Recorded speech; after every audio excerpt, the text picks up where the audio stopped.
Olá, bem-vindos a mais uma aula de Biologia. Meu nome é Vanessa Sardinha e o tema da nossa aula de hoje é o núcleo celular. O núcleo celular é uma estrutura presente na célula eucarionte. Essa estrutura é onde vai estar o material genético. Ela diferencia, uma célula eucarionte se diferencia do procarionte exatamente pela presença de núcleo. Na célula procarionte, o material genético está disperso no citoplasma. Então nós vamos ver agora as estruturas que compõem esse núcleo, qual a função dele para a célula e a importância dele ali para aquela estrutura. Vamos lá, primeira coisa, o núcleo é o centro de controle da célula. É ele que vai desempenhar ali diversas atividades, vai controlar as atividades que ocorrem naquela célula. A divisão celular, por exemplo, ela é determinada por essa ação do núcleo, a produção de proteínas e tudo mais. Então ele é o centro de controle. Ele, por ser o centro de controle, que característica ele tem que determina essa função dele? É lá que vai estar o material genético. Então, no núcleo, a gente vai ter o material genético, o DNA, com as características daquele organismo. O material genético está ali normalmente exposto em cromossomos. Lembrando que a espécie humana tem 46 cromossomos. 46 cromossomos nas células do seu corpo, células normais, nas células ali gaméticas, as células reprodutivas, o espermatozoide e o ovócito, vai ter apenas 23 cromossomos. Por quê? Porque eles se fusionam na hora da fecundação e essa fusão garante então a retomada do número de cromossomos daquela espécie, que seria o que tem 46 cromossomos, certo? Então o núcleo, ele vai ser o centro de controle e é nele que vai estar o material genético. Aqui a gente vê um esqueminha do núcleo, observa. A gente vai falar mais adiante, mas a gente pode ver que existem poros que comunicam esse material genético, esse núcleo, com o meio com o citoplasma ali, onde vai ter trocas então de substâncias. E a gente vê também que ele está ligado diretamente ao retículo endoplasmático rugoso, que é esse que tem os ribossomos. Então, além disso, ali na parede, aqui, nessa membrana que envolve o núcleo, a gente vai ter também poliribossomos, que são ribossomos ali que estão unidos. Então, vamos lá. O núcleo ele tem formato variado, então em cada célula a gente vai ver um formato diferente. Entretanto, normalmente essas células possuem um formato, o núcleo dessas células possui um formato arredondado ou então alongado. Só para destacar, como a gente já falou, pode haver mudança de uma célula para outra, certo? Além disso, normalmente uma célula possui apenas um núcleo. Entretanto, a gente tem células aí que tem mais de um núcleo. Esse é o exemplo, por exemplo, das células das fibras musculares, que formam lá o tecido muscular estriado esquelético. Elas são multinucleadas, possuem mais de um núcleo, certo? Então vamos lá. O núcleo ele vai ter alguns componentes. O primeiro deles é o envoltório nuclear. A gente vai falar também da cromatina, do nucleolo, da matriz nuclear e do nucleoplasma, certo? A gente vai falar de todas essas estruturas aí agora.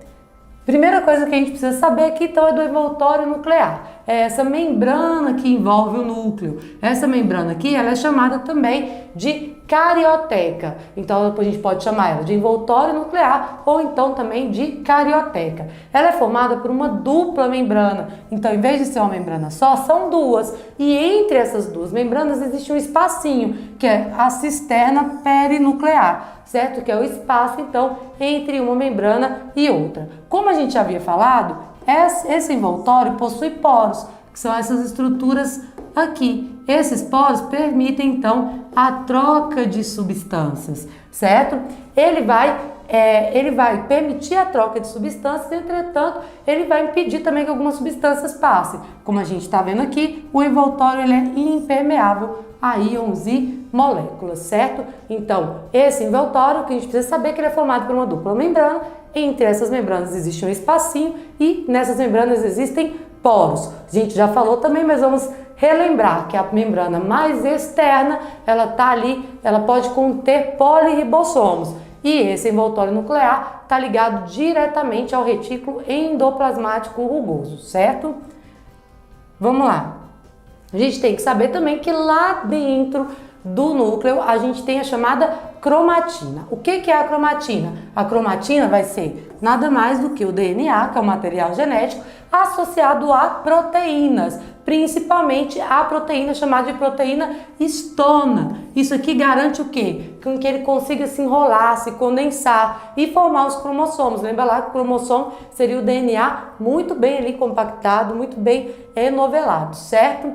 A gente diferencia a cromatina em dois tipos. A gente tem a heterocromatina e a eucromatina. Na heterocromatina, quando a gente visualiza, a gente vai ver como grãos grosseiros. Ele vai estar lá em dupla hélice e vai estar muito compactado esse DNA, certo? Na eucromatina, a gente vai ver que o DNA ele não está tão condensado assim e a gente é capaz, então, de transcrever os genes. Aqui a gente não consegue haver esse processo de transcrição. Então, só para a gente lembrar, dois tipos de cromatina, heterocromatina e eucromatina.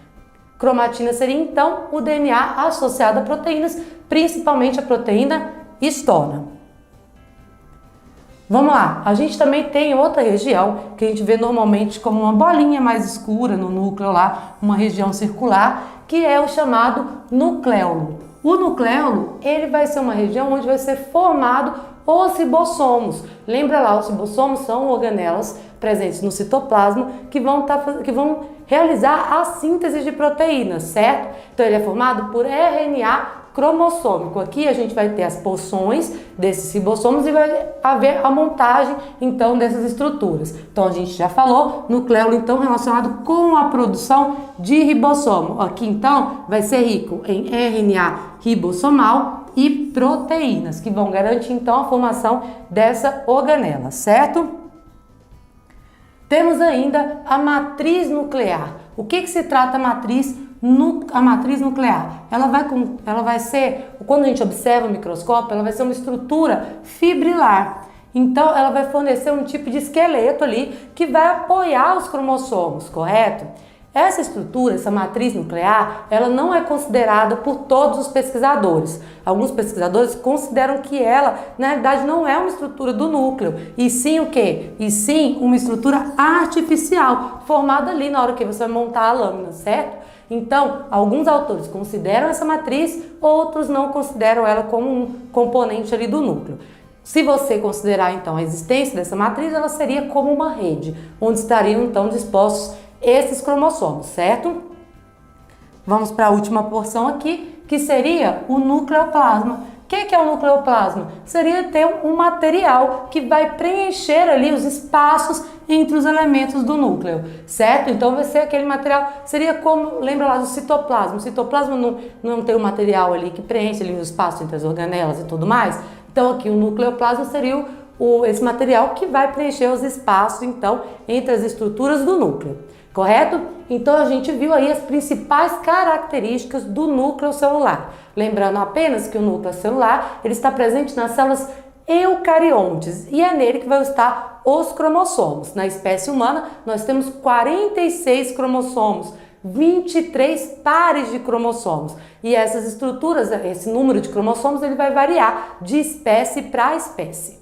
Então essa foi a nossa aula de hoje, espero que tenham gostado e não se esqueçam de curtir, compartilhar e se inscrever no nosso canal. Qualquer dúvida é só acessar os links que estão aqui na descrição do nosso vídeo. Até a próxima!